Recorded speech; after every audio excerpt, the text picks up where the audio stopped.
Good evening and welcome to the show. I'm Leslie Zehr and I'm your host for this evening. And this evening my guest is Marylee Hardenbergh. Let's see if Marylee is on the line. Are you there, Marylee? Hello, I'm here. I'm excited to be here. How are you? I'm good, thank you. So this evening Marylee is going to speak to us. So let me tell you a little bit about Marylee. Marylee Hardenbergh is currently the artistic director of two organizations, Global Site Performances and Global Water Dances. She's also the artist in residence at the Center for Global Environmental Education at Hamline University in St. Paul, Minnesota. She's been choreographing large-scale outdoor site-specific dance performance for over 25 years. She's internationally known for directing movement choirs and linking outdoor site work with environmental issues. In addition to her Fulbright, she's received fellowships and awards from many organizations, including the National Endowment for the Arts, the McKnight Foundation, the Soares Foundation. Her work constitutes a chapter in the book, Site Dance, Choreographers and the Lure of Alternative Spaces. Marylee places dancers in unusual sites, such as atop grain silos, the bombed-out Parliament building in Sarajevo, Bosnia, fire engines, and sewage treatment plants. Global Water Dances created dances on the same day on 6 continents in over 60 cities to bring awareness to water issues. And I met Marylee back in 2010, I believe it was. I went to the Sacred Dance Guild. I was meeting someone there, and it wasn't too far from where I was. And the person I was meeting said, there's somebody that wants to meet you who has a project, and introduced us, and the rest is history. At that point, Marylee told me about the Global Water Dances. That was 2010. And in January 2011, we started on the 26th of January to work on the Global Water Dances, and then on the 27th, we had a major revolution. So that kind of took everybody's attention, and I was afraid we weren't going to be able to participate, but we did. And it was a wonderful experience, and we participated this last June as well. And again, it was a wonderful experience, and this time we had a few more choreographers and original music and that sort of thing. So why don't we start with that? Why don't we start with the Global Water Dances, and maybe you can explain what it is and how it got started. Okay. Well, first of all, I just want to say for anybody who is listening and that was with Leslie working in Egypt and our very first Global Water Dances, it was so thrilling to have Egypt represented. And as Leslie said, the rest is history, meaning we've just been working together, and I really like it. I really like our connection. So Global Water Dances is an event that takes place on a single day on 6 continents in over 60 cities.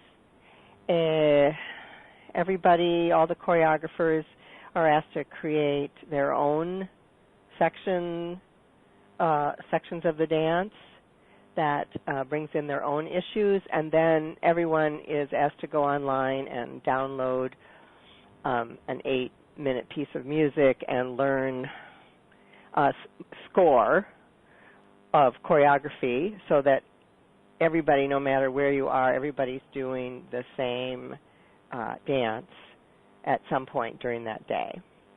And how did this get started? Where was the idea coming from? Yeah, well, so the idea was originated actually when I did a piece in along the Mississippi River in 2006, and we called it One River, Mississippi, where we had 7 cities up and down the whole length of the river, so 2,000 miles apart. Everybody did the same music at the exact same time, and we had choreographers in each of the 7 cities, and it was the same template. In other words, the first 2 sections of the dance, the choreographer, say, in St. Louis, created her own dance using her own site as a as the stage, and then everybody did the exact same moves to the exact same music for the finale, and then we invited the audience also to participate. And these were at different locations. You have some pictures from this, because I think you were on different bridges, or you were. Yeah, I do have some photos. So, okay. So first of all, this slide is showing where the cities were for global water dances, and I just wanted to show some images from the global water dances. So this is a man from Burkina Faso.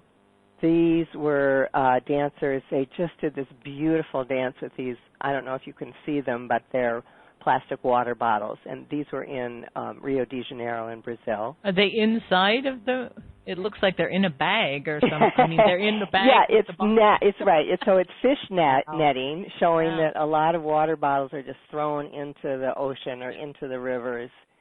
And one of them is outside the bag of bottles, and the other is inside the bag of bottles. And then the third woman with that beautiful white dress, that's actually made out of totally plastic bags. Oh, wow. And that's the choreographer, wow. The woman in the white dress. Oh. She was amazing. And this is the postcard. I think they made 20,000. I mean, there are a lot of people who live in Rio. But anyway, this is the image that she created. This is in Europe, and showing some of the audience participation. The dancers are those in white. Again, we didn't tell dancers what they had to wear. Each choreographer was able to create her own costumes. And this was in Berlin, and these are the dancers using their red buckets, drawing attention to the local water issues in Berlin. And this is in Guinea, in Conakry, and the amazing story with these dancers is that they came from a town that is now underwater due to the rising of the oceans that's been happening all over the world. So they were actually unable to dance at their town, at their ancient village, which is underwater now. So this is in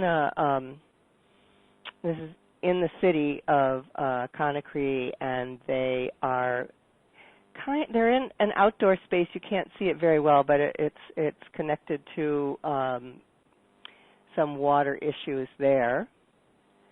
And this is outside Amsterdam.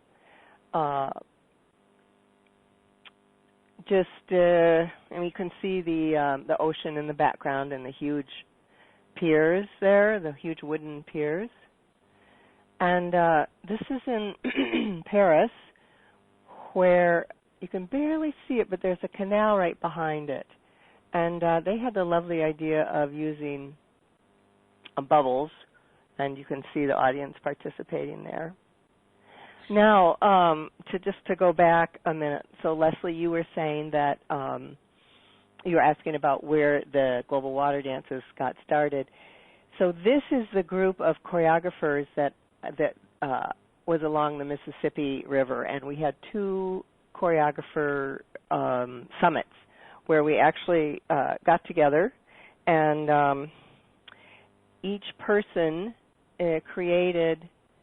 This is us here we're in St. Louis. It's actually January. It's freezing cold. Wow. but we wanted to get some photos, but also we went from the hotel down to the river so that we could all really, and this is important to me in my work, I always bring the dancers down to the site, wherever it is, for the very first rehearsal. And I ask them to allow their bodies to absorb the site, to imbibe it in a way, and then allow the site to move through them. So I ask them, what does the site want to say through your body? And then I use all of those phrases from the different dancers, or in this case, the different choreographers, and then put them together for there's a unison phrase that happens where perhaps it's only a minute long, but that is, so everybody does doing exactly the same move to the same beat. But anyway, here we are beside the Mississippi. This is up in Minneapolis. These are women of the waters, and they process along a bridge, and then they walk out over there's a catwalk over a 50-foot drop down to the Lock and Dam waters. And there are these huge gates that open behind them for that have to do with the lock. So this is still the One River Mississippi piece? This is still the One River Mississippi piece, yep. And the Mississippi is huge, right? I mean, it goes like through many states in the United States, doesn't it? It goes from almost in Canada down to the Gulf of Mexico, right. So this is in New Orleans. That's in Louisiana, and it's the river is a lot wider. This is site number 6. So we have 7 sites. I'm moving to, this is site number 3. So since we happen to have 7 sites and there happen to be 7 chakras, each site was assigned a color, starting with red, orange, yellow. So Minneapolis was orange, so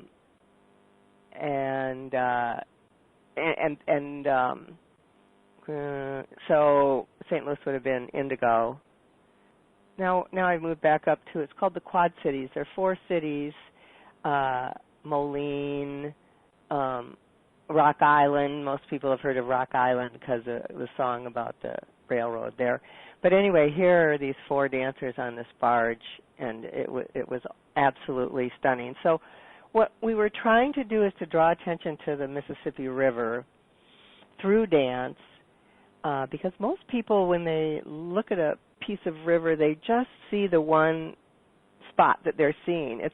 They don't really stand and imagine the whole length of the river. I mean, this must happen too in Cairo. So you see the Nile you're looking at, but to in your mind expand that out all the way from the source, to where it goes out into the sea, that's what we were trying to do, and to connect it energetically. And I'll just go back a minute. These dancers said that they could feel the energy coming down the river toward them from the audience. We felt honored that they were even able to dance that year, because just like 9 months before the performance, there was that Hurricane Katrina. And in fact, we were not able to perform in our original choice of chakra number 7, right at the Gulf. It's called Venice, Louisiana, for reasons that you might understand. But we had to move up about 40 miles to the place that was furthest south that still had running water and electricity. And it was an old plantation house that turned out great, but it wasn't our original site that we were choosing. But I think this is important, just to bring, like you were saying, bring attention to these places, because we tend not to pay attention. I think that, like you said, here in Egypt, we cross the Nile. If you want to go anywhere, you're crossing back and forth over the Nile, but you don't really think about it, and you don't really pay attention to what it is. And, even if it is something you live right next to, I think you begin to forget about it. Yeah. Well, don't you think in general we feel that way about most water? Yeah. that we take it for granted. Yeah. Yes. So in one of the global water dances sites in the United States had a sign that said, "We know the worth of water when the well is dry." Yeah. So it's you don't know what you have until you lose it. Oh. Yes, exactly. Exactly. I just wanted to show this slide this is from St. Louis, and now here's a case where the river, people do not cross over the river between St. Louis and East St. Louis very much, and when I went and we were going over to East St. Louis, which is mainly African American people, it's not at all a wealthy city, unlike St. Louis, and people were afraid for us. "Oh, you're not going over to East St. Louis, are you?" We said, "Yeah, wow. we crossed the river." Yeah, we crossed the river, and we had met a woman who still teaches modern dance there, and I just feel so happy about this, Leslie. We were able to find dancers from East St. Louis to come participate in the dance, and then the bridge, there was this big bridge that was closed for the time of the performance, and the mayor from St. Louis and the mayor from East St. Louis were walking arm in arm along the bridge, during the performance. So wow. It was just really great. So I'd sort of like to go to talk a little bit more about performances in general. Can you give us a bit about your philosophy about performance? I mean, how do you look at this whole aspect of performing? What does that mean to you, and why is it important? Yeah. Well, performances create a bowl of time where it's a special time. The audience is invited to come be a witness. The dancers work together. They have a deadline. The performance, the show must go on. So they are preparing themselves for this time where they're seen. And in my book, the performances are actually healing. Well, I just gave the example of the two mayors and the two cities at least having that connection during the performance. There have been many, many instances where, for instance, a woman will say, I trust men now in a way that I never did before because of your performance. So she was one of 8 dancers, and we had 8, we call them bobcats. They're skid steer loaders. They're little machines that, with shovels on the front. And so there was a performance between 8 men in their machines and 8 women, and it was sort of like Beauty and the Beast. Wow. But, it was very, it was very honoring, but the woman noticed that her driver would never come forward, would never jeopardize her safety coming forward. So the guys were in the machines, right, and the women were on the ground, and so that was a healing experience for her. And there was another instance where I did a performance in Connecticut with oyster boats, and first of all, I was told that they said you will never get the oyster scows, they're called. So they're single person fisher people having to do with the oysters.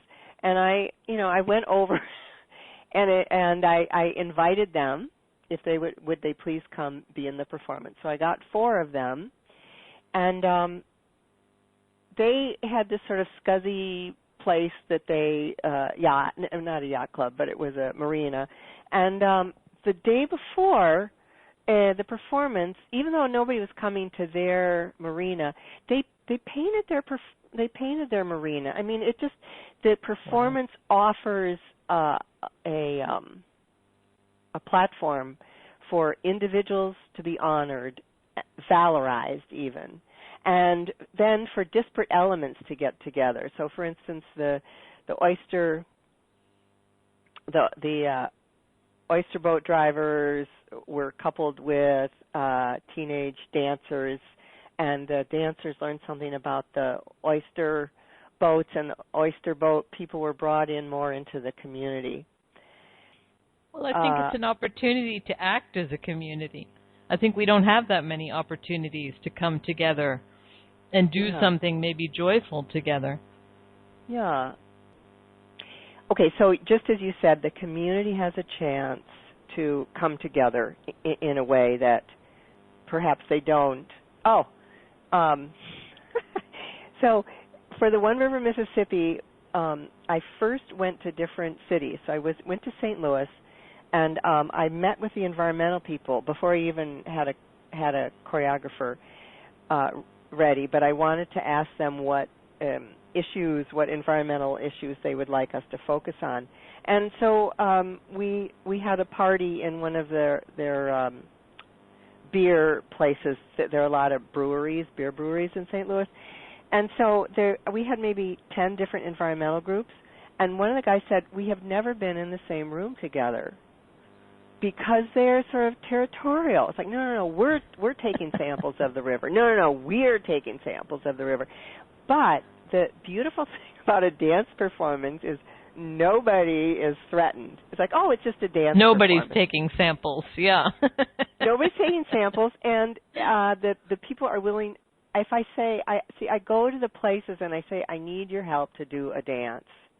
Like I did that when I was in Sarajevo. I don't have photos of that in Bosnia. And I said, I need your local dancers. I had already contacted a local composer who had made music for the place. So I'm really trying to honor that place. I don't, for myself, I don't bring any dancers with me. I find that local choreographer if I can, but if I'm the choreographer, I find the local composer and I find local dancers.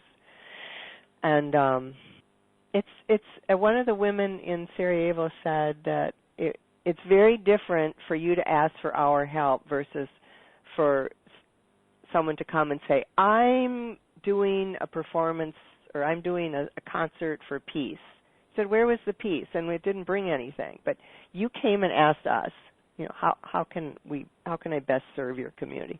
And that probably comes from some of my dance therapy background. In this instance, I just wanted to show some honoring. Okay, so these women are on the Mediterranean, and so we had children and teenagers, but these were the older women. And this woman is Samia.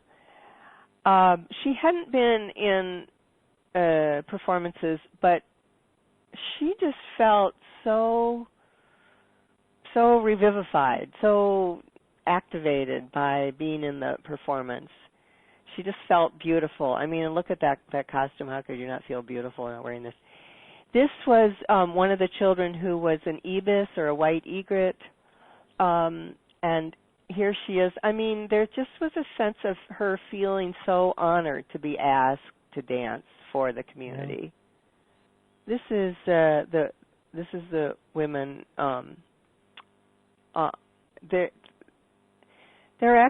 They actually bring water from different parts of the city that are important to them. But, they too are holding this intention of spirituality. Each year it's a little bit different. And where is that? And this is in Minneapolis. Okay. I want to say a little bit about different sites, because that's another thing too, is that when a site is chosen, I start researching that site. Well, first of all, I've made this mistake before. Make sure you get permission from whoever owns the site. I mean, one time I worked for 2 months, and then they said, no, our legal department said, no, you really cannot put dancers on our land or on our building. So, but I think probably everybody listening to these words will have sites that are important to them, or they have sites that they feel are forgotten, and it would be so great to bring some attention of the audience to these places. So this is a place that had never had a dance performance before. It's on the Mississippi. It's in Minneapolis. So these are just some different sites that I've chosen. This is that oyster boat dance that I talked to you about, but we also had jet skis. And so this is an aerial photograph. It just so happened this aerial photographer was flying over that day and snapped this, and then it took him about 4 months to find out where I lived. But so he called it a fleur-de-lis when we were practicing the motion. I called it a fleur-de-lis. It's one of my favorite photos. I love that. Yeah, when you sent that to me, I was wondering why you put a picture of a flower in with all your performance and your sight pieces. I didn't realize, I couldn't see that it was actually water. Yeah. Yeah, it's actually water. Yeah. So being made, and it just so, as I said, it just happened that this aerial photographer was flying over. This is in Minneapolis, and this is the first outdoor site piece I ever did. These are mooring cells that for boats and barges to tie up to before they go into the lock and dam, where I made the costumes to reflect the roundness of these great big concrete drums in the Mississippi River. Here's another Minneapolis photo, just putting dancers on boats. This was a fabulous photo that the newspaper took of the dancers on those big mooring cells. And this I did at the farmer's market using, we call them cherry pickers. What do you call them? I don't know. But you know what they are, right? I mean, yes. So this is another changed light bulbs with them. I don't know. Yeah, right. This is another cool thing, trim trees, etc. Was that these operators, these cherry picker operators, were needed to rehearse because they had patterns with each other, and then the dancers had patterns also. And at the end of the last performance, one of them said, "You know, this art stuff isn't so bad." You got to try it. He had never been to a performance before, ever. Yeah. Never, ever. He'd seen movies, etc. But so it was, it's sort of astounding. Like at first they're sort of grumpy, and I don't know why I was chosen to do this. And by the end, they said, "Well, if you want to take this on tour, we'd be happy to." So. I think people like to play, but they think as adults that they just can't be creative anymore or something. I don't know. They never think to do it, maybe. I don't know. I think so, right. And then it gives them permission, too. This is in Brooklyn, where the stage, quote, unquote, because I always use found stages. So the stage was the huge front steps of the Brooklyn Borough Hall. Okay. And how do you find the sites? I mean, do you have something in mind before you go, or you just go to a place and then you say, I want to do a performance? What would be a good site to use? I mean, how do you actually choose these places? Yeah, they're different.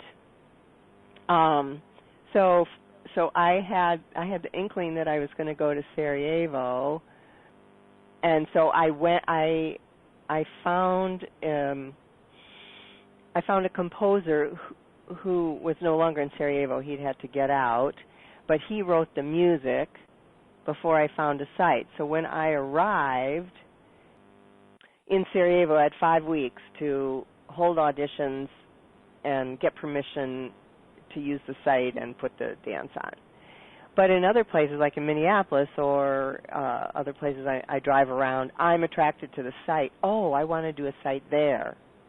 This is an example of this is in Washington, D.C., where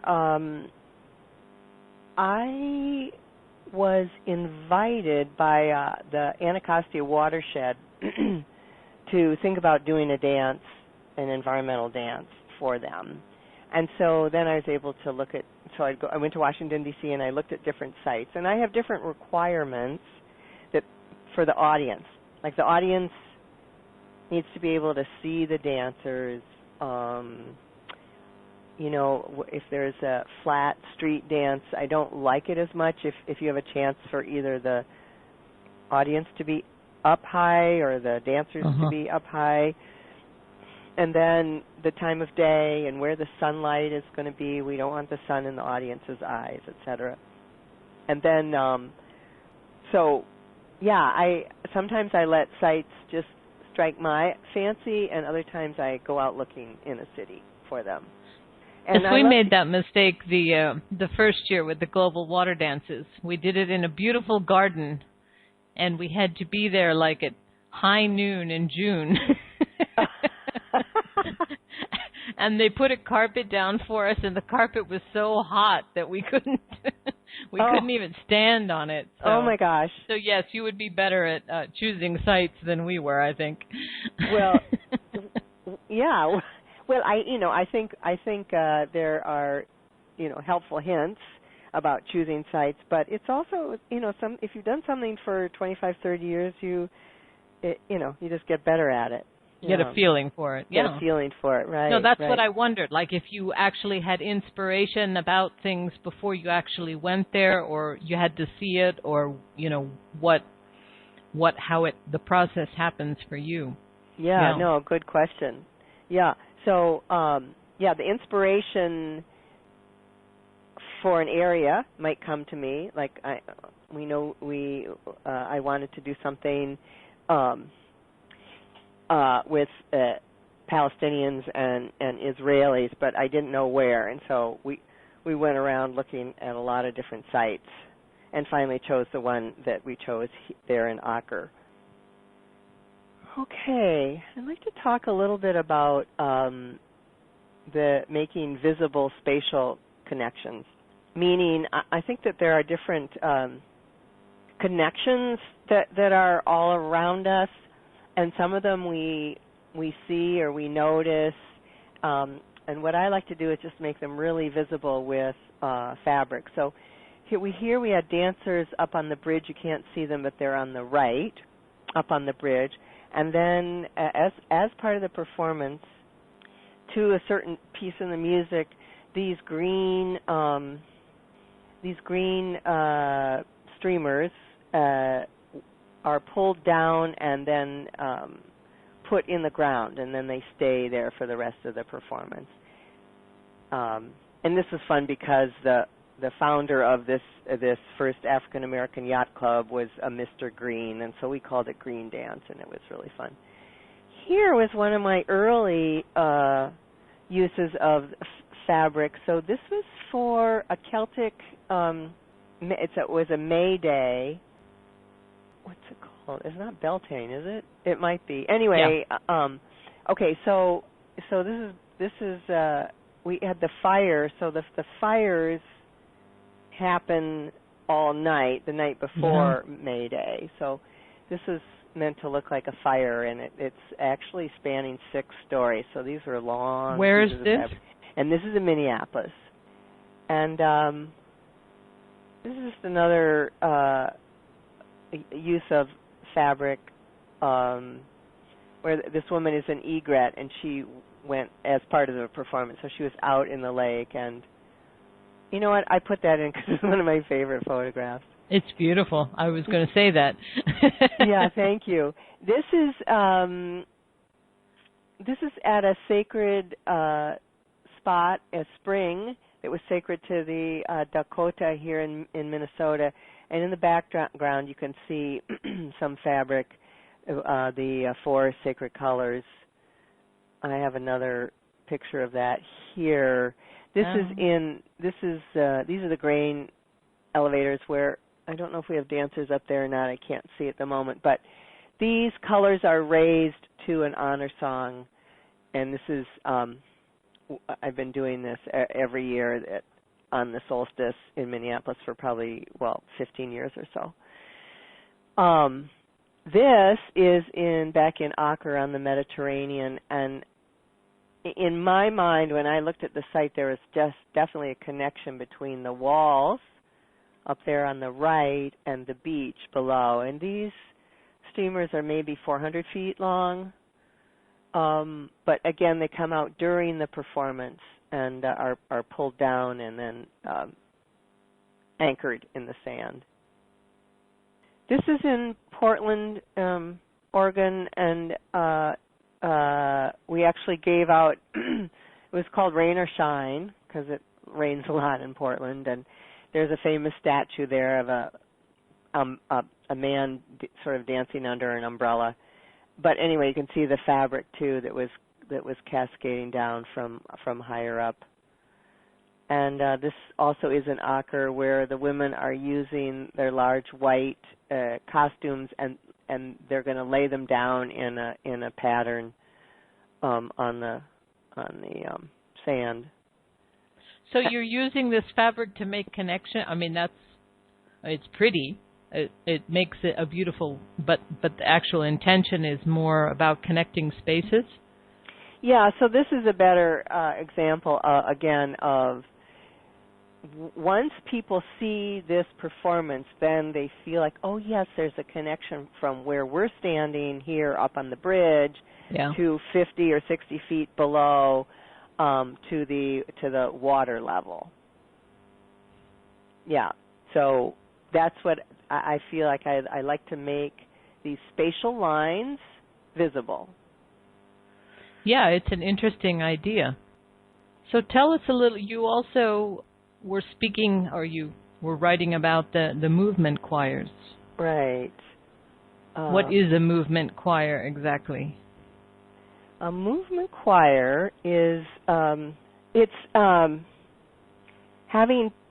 this. So this is okay. Movement choirs have been around for over 100 years, and they can be used in a therapeutic way. They can be used in a group cohesion way.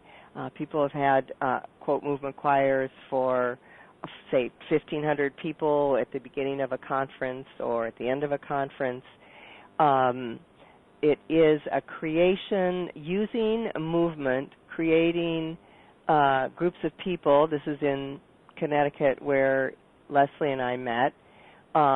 This is a movement choir on the pier, and this is a small movement choir.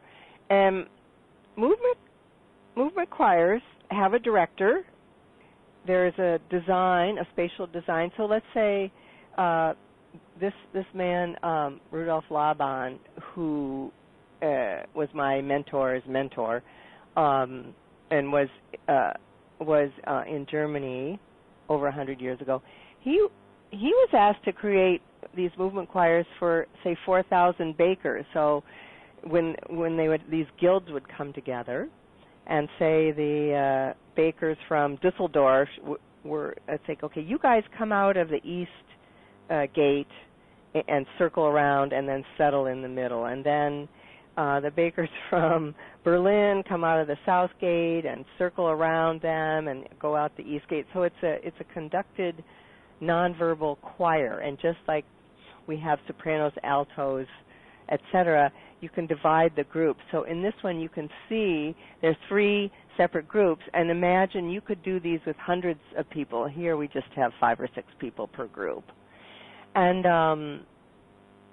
there's a feeling of togetherness. There's a feeling for each individual that they are contributing to the whole. There's it's a true form of democracy in that it's a directed choir, but each person brings their own vote of their body energy to, they give their body energy to the whole pattern. But it's choreographed. Like those people know what they're supposed to be doing as a group? Yes. Right. The movements they're doing, or it's more like just a suggested, like you were saying, you come in here and you come in there, but they actually come in and then they're told what they're supposed to be doing as well. Right. There's a score, what we call it. So, for instance, for the global water dances, there was a score, and the score sounded like this. Start off as individual raindrops plopping onto the earth. Then begin to pool and make a puddle, and then a bigger puddle, and then have the puddle begin to spill over and become a trickle, and then become a stream, and then it become a bigger river, and then go out into the ocean. So there isn't 1, 2, 3 kick, or raise your right hand. It uses. I'm going to go back for a minute to this. This is using spatial intention. So what spatial intention means is that you are sending your energy in a specific place in space, but it's not, you'll see if you look carefully, not everybody has their same foot forward, or the same arm forward exactly, but they have been practicing feeling like a group and moving like a group. So it's a score, but isn't to certain beats. Mhm.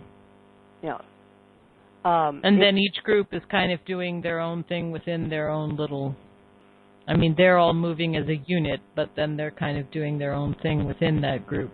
Right. Well, remember, this is just a snapshot, and then imagine that one group beginning to turn toward the others, and maybe they would start flocking the way groups of birds do. They flock around each other and then they settle. It depends on what the score was of the choreographer or the director. Yeah, and then this is the ending of a movement choir I did on the Washington Mall, where each person started off with their own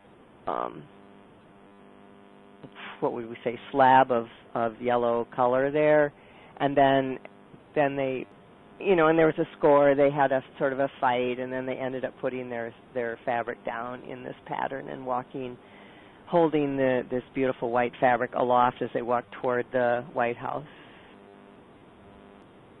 Another part that's important to me is audience participation, and so this was outside Brooklyn, where the audience was asked to participate, and this is in Minneapolis, where the audience is asked, everybody is asked to help hold the river, help hold the river. It's a 1,500-foot-long piece of fabric, and the community just loves that. Here at this sacred, I'm still in Minneapolis, there was a sacred pool, and we asked the audience, we said, do you think it's possible that the audience can stretch around holding hands and circumnavigate the pool, this sacred pool? And do you know, it happened we had enough people to connect, and it was just so amazing. And the audience really appreciated being asked to, help surround the... But was this a performance beyond that? Like, was that part of it? Because this is the same solstice gathering that you do, or this is something else? This is something else. This is part of. There's a dance beforehand. I sort of see a performance like a pebble that gets dropped into a pool, and it creates ripples. So when the audience comes, I don't ask them right away to get up and dance. I create a mood, sort of, create an atmosphere, and then I ask them to get up and be part of it. So this is the beginning of it. We had 4 modern dancers, and then we had 4 Native American dancers, and then we found a way to come together, these 8 dancers, and then after the performance proper is over, then the audience is invited to participate. I think that has worked well. Okay, I'm just showing a little bit about how I'm also using fabric to feminize hard concrete sites. Just going to show these. Not only does the fabric help draw the eye in case the audience is far, far away, which they are sometimes, but it also brings a sense of softness and flowiness to these, hard steel concrete places. And just the color, too, because all of these are like gray. The steel and concrete seems to be mostly gray, so it really is nice to have something that's very uplifting to kind of set it off. Okay, I just want to show one more thing. And this is part of my Laban training. So the area around our bodies can be defined. It can be, so we have like 26 directions. So if you're standing and facing, if you imagine this is one dancer in her own, what we call kinesphere, but this is a specific geometric form that is made for the mover. So in this one, we have 6 directions. So if you imagine yourself standing, so straight over your head is one point. Straight below at your feet is another point. Over to your left is another point. Over to your right, another point. Right behind you, and then right in front of you. And these are the 6 points that you can reach without actually locomoting, without moving your feet. And then if you took those points that I mentioned, above, below, left, right, forward, backward, and you connected them, you would make this octahedron, which you could then stand in. And if you take other points, then you can get other geometric forms around you, and then you'll end up looking like this woman. So that, it's a little esoteric in that you imagine that you can rest on these spatial tensions that are actually around you. And that's what we study in Laban. It's called space harmony. And I have used this space harmony quite often in my dances.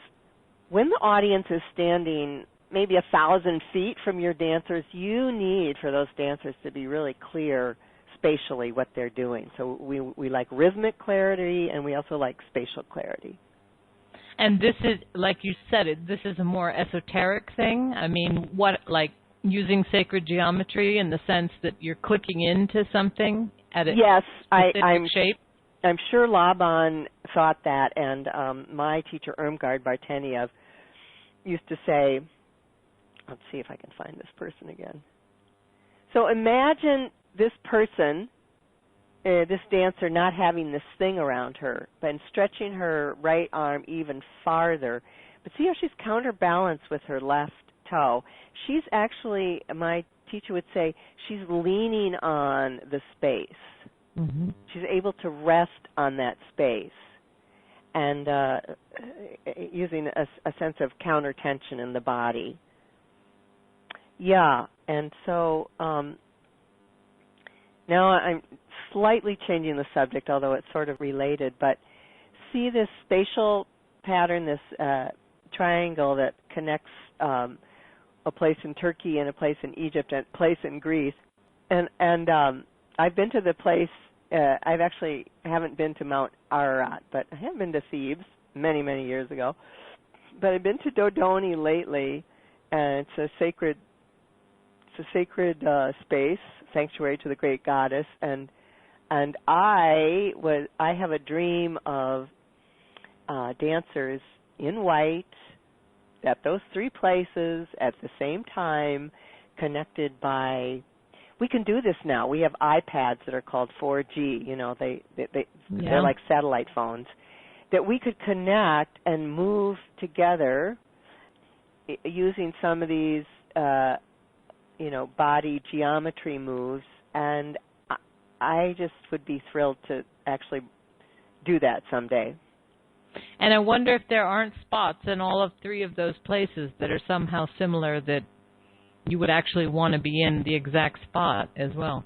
Yes, I see it. I mean, that would be, we just need to write a grant and get some money and go research the exact place in Thebes. Yep. You know, in the exact place at Mount Ararat. And then,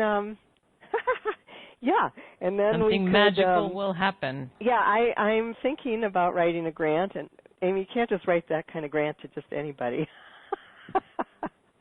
You'll find someone. I'll find someone. You'll find the perfect person. Yeah. I'll find it. Yes. Let inspiration come in. No, obviously it's out there in the ethers. It just needs to be brought in. Yeah. Yeah. Yeah. So speak a little bit about synchrony. Okay. So synchrony is very powerful. It's the moment when we're moving together with somebody else. It just is one moment in time where we're connected. And a good example is if you've ever been riding along in a car with somebody else or sitting at a table with somebody else and you're quiet, and then suddenly you both turn and start talking at the exact same time. That's a moment of synchrony.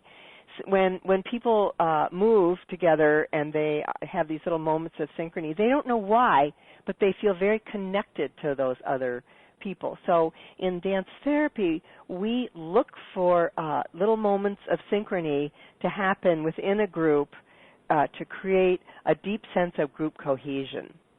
And that's what you're wanting to do with this project, right? I mean, that's why you want to be able to use phones or whatever that would be able to connect you in the moment.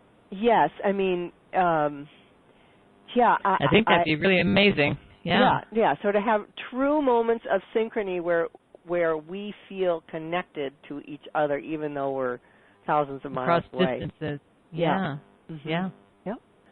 Well, maybe we are coming up on the hour here, but maybe you could just, for a moment, speak about dance therapy and how has your dance therapy training worked in with what you're doing now? Do you use that, or is that kind of the platform that you moved off of, or have you moved away from that, or I feel how that did they go together? The dance therapy and the sensitivity to clients and the sensitivity to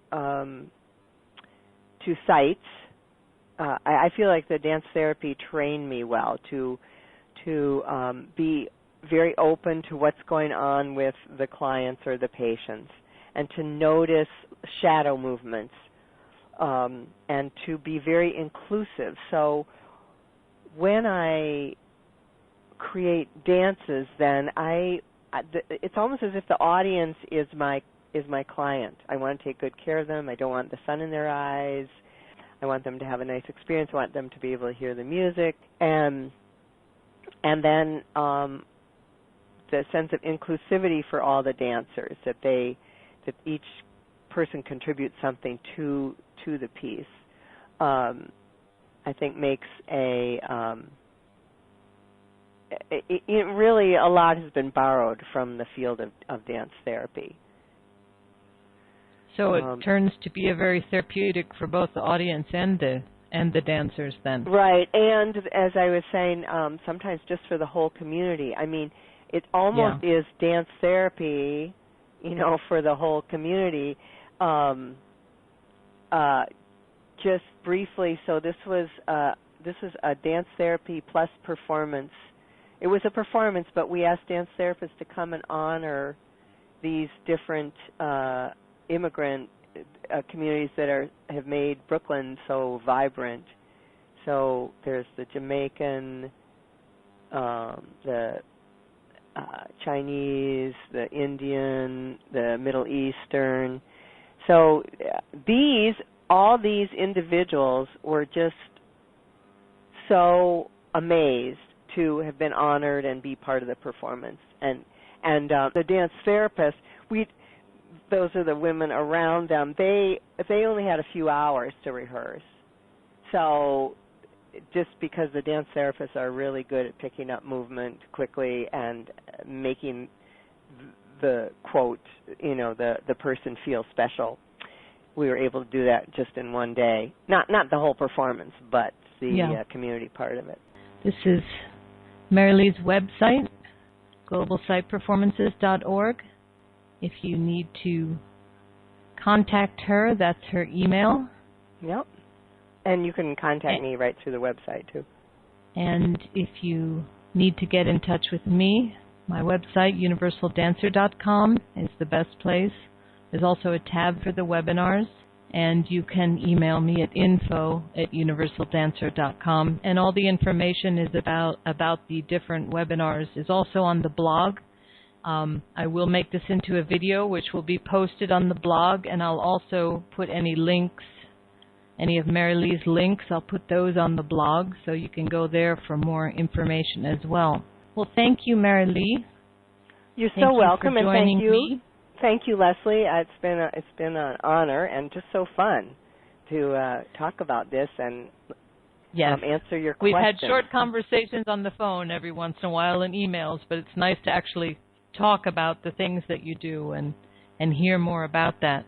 So thank you for being my guest, and I hope that all of you will check out Marylee's website and possibly join the Global Water Dances next year and maybe some of her performances if they're going to be in your areas, or if you have ideas for performances, you can contact Marylee, and perhaps that can come to life. That would be wonderful to have that come to life. So thank you again, Leslie, for this wonderful opportunity. Thank you. And good night to everyone. Have a good evening or a good morning, depending upon where you are. And I hope that you'll join us again. Thank you. Thank you. Bye.